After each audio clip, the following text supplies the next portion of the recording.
హన్మకొండలోని Kakatiya university ముందు విద్యార్థి సంఘాల నేతల ఆధ్వర్యంలో సీఎం కేసీఆర్ దిష్టిబొమ్మను దగ్ధం చేశారు. మహబూబాబాద్ జిల్లా పర్యటనకు సీఎం కేసీఆర్ వస్తున్నందున ముందస్తుగా విద్యార్థి సంఘాల నేతలు అరెస్టు చేసి నిరసన వ్యక్తం చేశారు. ఇక వివిధ విద్యార్థి సంఘాల నేతలు మంద నరేష్, బొట్ల మనోహర్, శ్రీకాంత్, పవన్, ప్రశాంత్, తరుణ్ పలువురు పాల్గొన్నారు.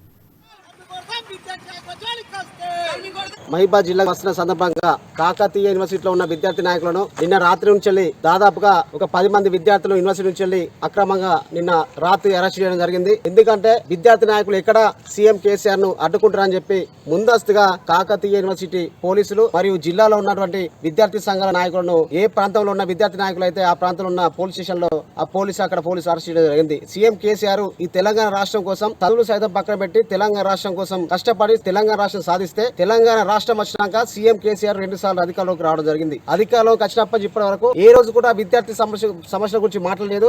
ఏ రోజు కూడా విద్యార్థుల సమస్యలను పరిష్కరిస్తామని చెప్పి ఏ రోజు కూడా సీఎం కేసీఆర్ కావచ్చు